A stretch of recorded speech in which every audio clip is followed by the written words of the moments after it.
Welcome back, everybody. I'm so glad you're back to this to join me for the second part of our revision series. So I really hope that you've gone through the first part, that you've noticed where you made your mistakes, or perhaps where you need to do more revision on, and that you could go back to these lessons and just make sure that you brush up on some things. Okay. So now today we're doing the second part. Let's get going. They ask us to convert 716,805 meters to the nearest kilometer. So we know by now what we need to do, right? Meters to kilometers, we're going to divide by 1,000. So it is 716.8 kilometer. And I'm going to change the color because I don't like this red. 716.8 kilometer. They ask us to go to the nearest kilometer. So we look at the number next to that. Remember, it's 5 and higher.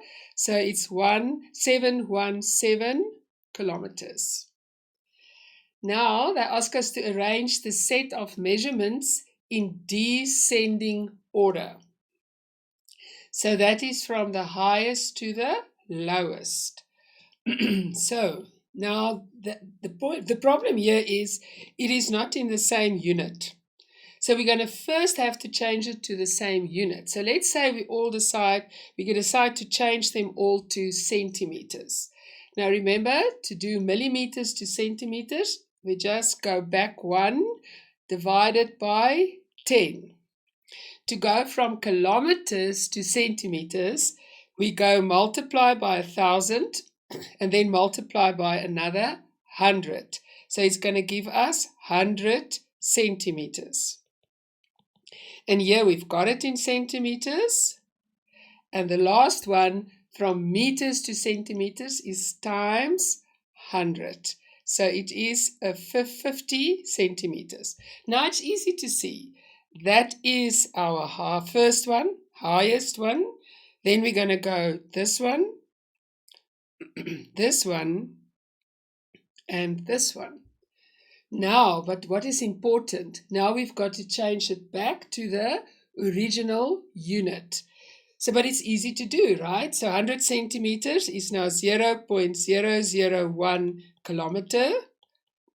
Our second one will then be 54.5 centimeters. The third one will then be 0.5 meters.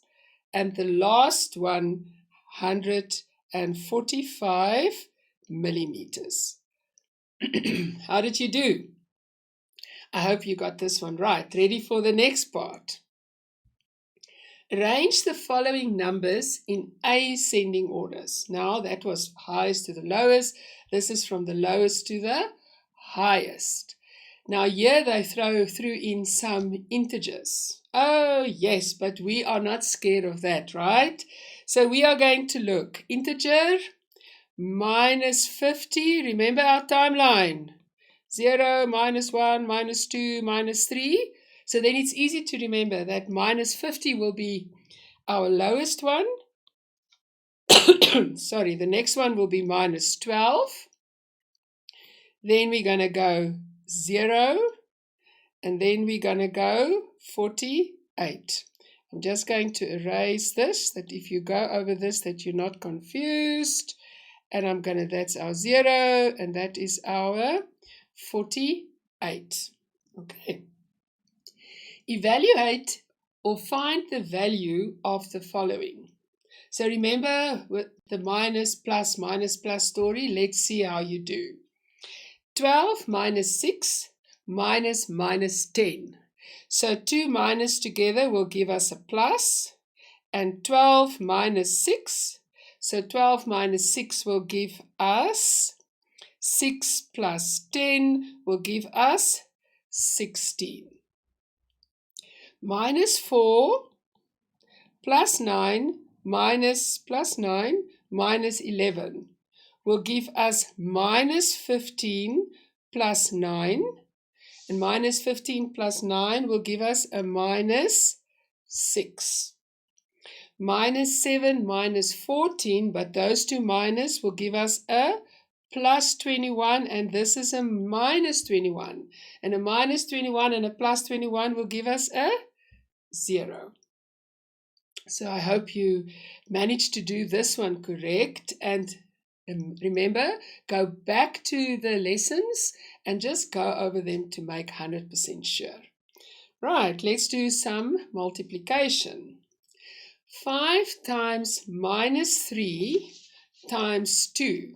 So 5 times minus 3 is minus 15 times 2.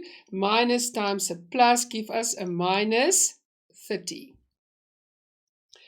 Minus 6 times minus 2, minus and a minus will give us a plus, times 4, and that will give us a 48. So they ask us to simplify this. Now remember, if we divide by a minus times 2, we get a minus 1 times 2, and our answer is minus 2. Okay, with division and with multiplication, a minus times a plus will give us a minus. And in this one, a minus 72 divided by a minus 8, a minus 8, I just want to write this, a minus 72 divided by a minus 8 times 4. So what does that gives us? 8 goes into 72, 8 times 9. And 9 times 4 give us the minus, and a minus will give us a plus. So this will give us a plus 36.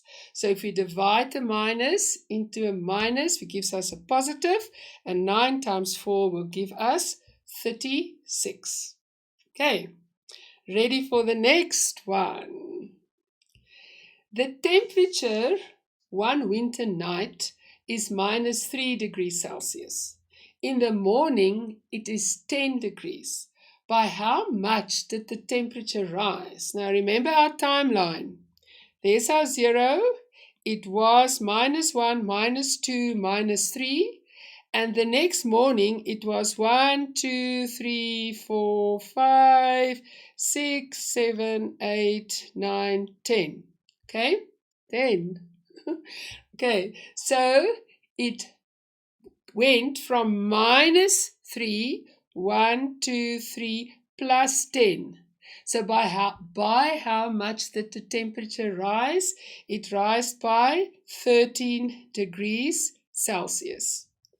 It's much easier to do it on the number line. So you see it was minus, so it had to move 3 places to get to 0, and then another 10. Now look at this one.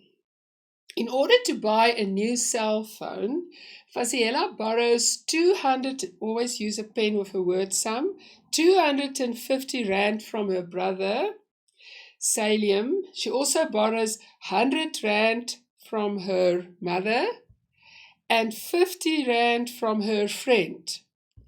How much money does she owe altogether? So we're going to add it up. It's 250, 350. It's 400 Rand. Now listen carefully. She owes 400 Rand. She doesn't owe minus 400. She owes 400, but she is minus 400 in the red. Remember I said when we've done this that we use these minus integers for temperatures and also for if you owe money to somebody. But she owes 400, but on her number line she will be in the red to the extent of minus 400. Okay. Let's continue. Our sequences, we love them. Describe the following sequences by determining the constant difference or the constant ratio. Now, can you still remember? Constant difference is either in a numeric pattern, and a constant ratio is a geometric pattern. Now, all they ask us to do is to establish whether it's a constant ratio or a constant difference, and then to tell us whether it's numeric or geometric. That's our 4 marks, right? So let's look at the first one. 7 to 12, we always see if there's a difference, and the difference is 5. Now we go to the next one to check it. So 12 is 5. And the third one is 5. So this is an easy one. So we know that to get to the next number in the sequence, we're always going to add 5.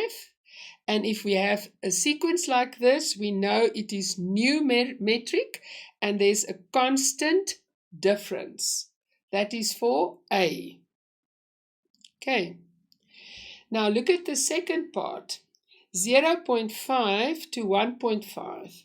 How do we get from 0.5 to 1.5?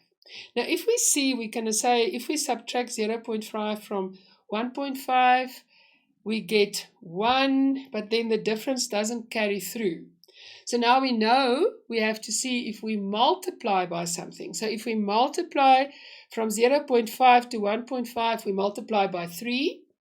Now let's see. Let's see if it will hold the same for the next one. 1.5 times 3 gives us 4.5. I think we're onto something. Times 3 will give us 13.5. So what do we have? We have a constant ratio and therefore a geometric sequence. Okay. And then the last 2 questions, you see it's out of 20. You're going to mark your work and check it and see where you need to spend more time on. The last 2. If y equals x minus 16, determine the value of y if x equals minus 2.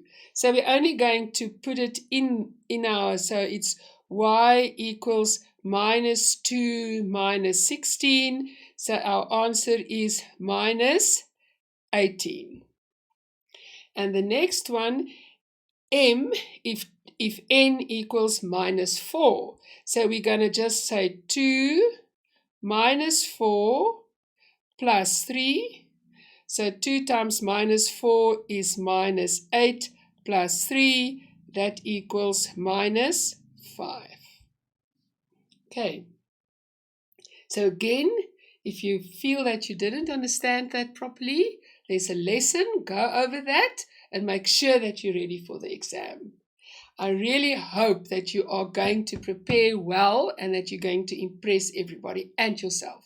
Thank you so much. See you next time.